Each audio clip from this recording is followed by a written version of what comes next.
दरम्यान अमित गोरखे भाजपचे विजयी उमेदवार आपल्यासोबत फोन लाईनवर जोडले गेले आहेत। गोरखे सर, सगळ्यात आधी तुमचं अभिनंदन, तुम्ही विजयी झालात। पहिली प्रतिक्रिया या विजयानंतरची काय?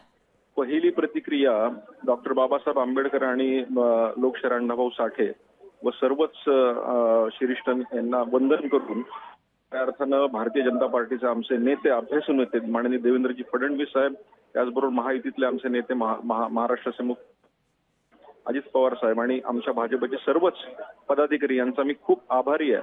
आणि मला सगळ्यात महत्त्वाचं सांगायचं आहे की मागच्या लोकसभेमध्ये ज्या पद्धतीने विरोधी पक्षानं संविधानाचा हे पकडून मागासवर्गीय जनतेची दिशाभूल करण्याचा प्रयत्न केला, त्याला हा चांगला संदेश आहे असं मला वाटतं।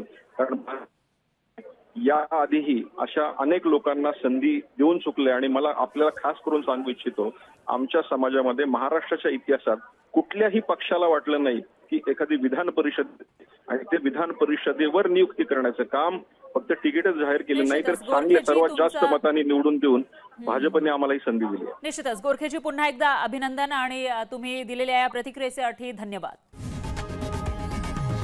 लोकशाही मराठी ऐका, पहा, जागरूक रहा।